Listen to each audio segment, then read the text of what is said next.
Quel est l'impact du secteur des affaires dans l'économie nationale? Est-ce que cette fois-ci, à l'aube de la formation du gouvernement qui sera dirigé par Madame Judith Toulouka, est-ce que les politiques seront mises en œuvre pour que le secteur des affaires, le monde des affaires en RDC, puisse impulser positivement l'économie nationale?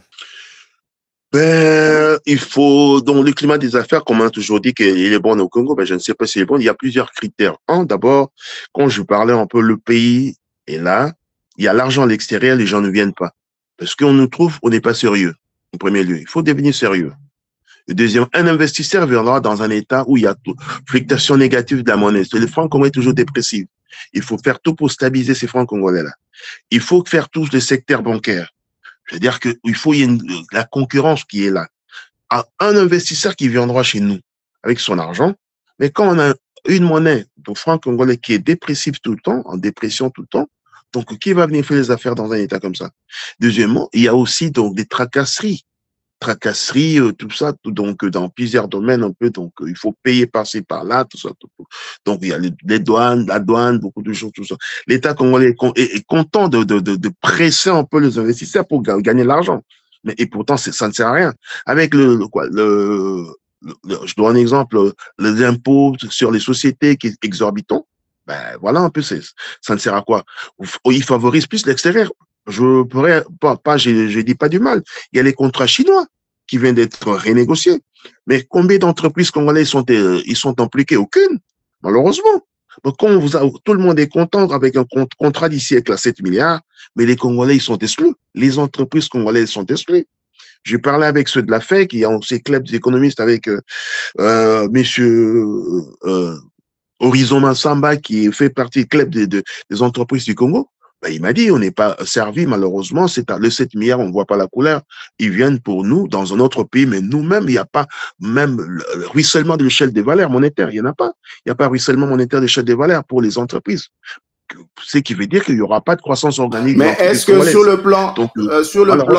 le plan technique, professionnel, est-ce que les entreprises congolaises ont les qualifications nécessaires pour gérer ces marchés, pour faire le travail pour lequel on a besoin? Parce qu'aujourd'hui, si on dit qu'on ne donne pas aux Chinois, que l'on ne donne pas aux Turcs, que l'on ne donne pas aux Libanais, ainsi de suite, est-ce que les Congolais qui vont remplacer ont les mêmes compétences, qualifications pour, par exemple, mettre des carreaux selon les nouvelles technologies en construisant une maison, par exemple, comme le centre financier? Non, je crois qu'on a un petit problème un peu de la qualité, parce que je vois même dans mes maisons un peu privées, on a un problème des qualités, on a un problème aussi de l'expertise, on a un problème aussi de la main-d'œuvre qualifiée.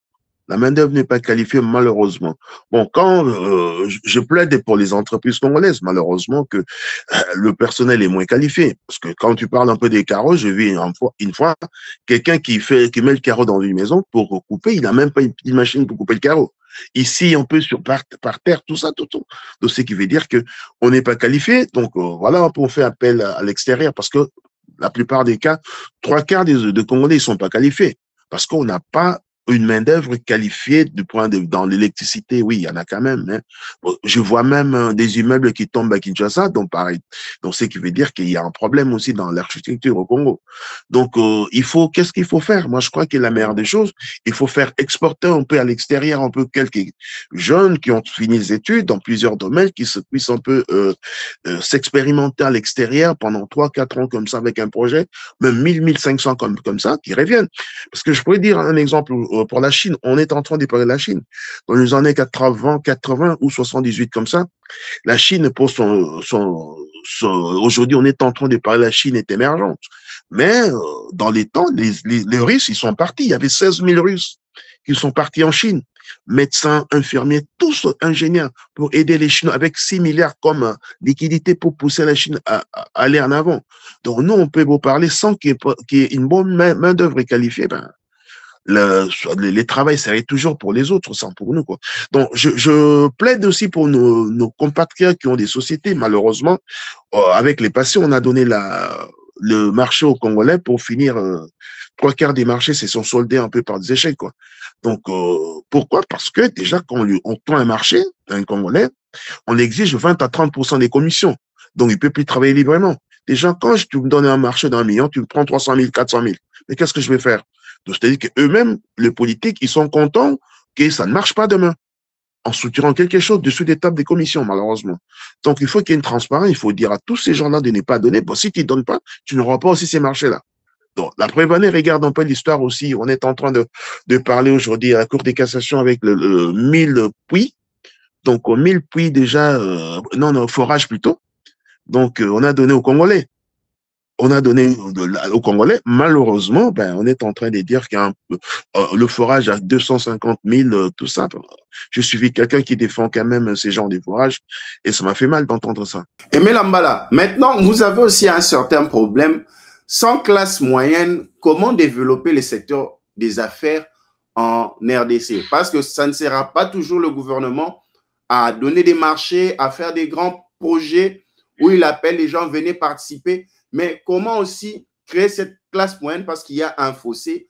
Nous remarquons dans la plupart des pays en Afrique, pour la majorité, pour ne pas citer seulement la RDC, vous avez une classe des très riches qui sont en politique et une classe des très pauvres. Il n'y a pas un pont dans ce gap de la classe moyenne. Comment créer cette classe moyenne qui pourra consommer, qui pourra faire commander des travaux, des projets? Donc aussi, il faut dire, moi j'ai toujours réfléchi ici, je dis, il faut un projet d'un État. Un projet, c'est quoi? On peut envoyer des gens en Europe, tout ça, des jeunes, tout ça, ils vont pas revenir. Il faut s'entendre que 99%, ils seront pas là, ils vont rester là-bas. Parce que je peux y aller, on peut m'envoyer travailler, étudier, au retour, il n'y a pas d'emploi. Qu'est-ce qu'il faut? L'État congolais est appelé à faire ceci. L'État congolais est appelé à prendre. Ça, c'est un projet que je pourrais donner un exemple. Tu m'as parlé de la classe moyenne. Sans classe moyenne, entre la classe supérieure, la classe d'en bas, la classe moyenne, qui peut avoir un salaire de $2000 ou 2500, $3000, c'est cette classe-là qui peut être émergée pour demain. Et cette classe moyenne, si on a déjà 20 millions de Congolais de classe moyenne, ce serait déjà très intéressant qualifié. Mais on n'a pas 20 millions de Congolais en classe moyenne. Deuxièmement, il faut réduire les taux de chômage, parce qu'on a 85% des chômeurs. Un pays avec 85% des chômeurs, je ne sais pas qu'est-ce que vous allez faire. Vous parlez de la croissance, il n'y aura pas de croissance parce que les gens sont là au détriment des autres. Donc, il n'y a pas de croissance. Qu'est-ce qu'il faut faire? Il faut faire ceci. Donc, si les gouvernements m'écoutaient, donc tous ces qu'est-ce qu'il peut faire, Madame Judith? Je lui donne un conseil. Il faut faire ceci. Prenez 1500 jeunes licenciés en économie, en droit, sur plusieurs secteurs du pays. Envoyer ces gens-là à l'extérieur du pays pendant 3 ans. Ils ont déjà fini les études. Vous les envoyez en France, en Chine, par-ci, par-là, apprendre. Durant leur séjour en Europe, il faut donner à chacun une bourse qui est là. 1500 jeunes comme ça. Vous les laissez en Europe pendant 3 ans, qu'ils soient formés. Au retour, il y aura quoi? On aura 1500 jeunes formés. Il faut les répartir dans toute la République. Une fois au Congo, qu'est-ce qu'il faut faire? Il y a une maison, donc il faut que l'État construise 1500 maisons pour ces gens-là. Une fois, il retourne avec l'expertise, il occupe une maison, il y a un véhicule aussi parce qu'il vient de l'Europe, ce n'est pas l'Europe, mais c'est un cadre supérieur quand même. Il vient avec une maison, un véhicule, maison de fonction, c'est pas lui, hein. La maison de fonction, pour lui, une maison de fonction, un véhicule de fonction aussi, un chauffeur. Et quand il va revenir au Congo, qu'est-ce qu'il va faire? Il y a un pécule quand même pour lui, parce que durant ce séjour, vous lui donnez même 15 000 dollars dans le compte bancaire.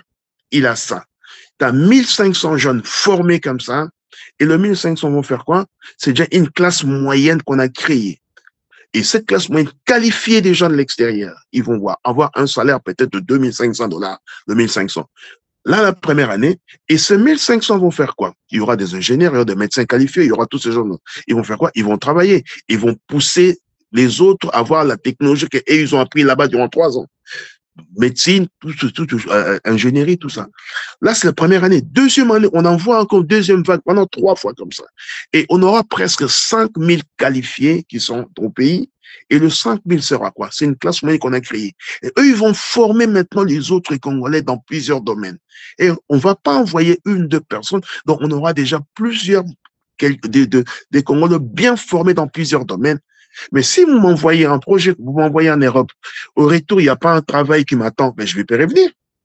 Ben, il faut envoyer des gens, il y a un projet derrière, vous les répartissez dans tout le pays, dans chaque province, vous répartissez ces gens-là. Ben, quand on a 5000 jeunes un peu formés comme ça, ben, je crois que c'est déjà une main-d'œuvre qualifiée qu'on aura sur place là. Et c'est déjà une classe moyenne formée.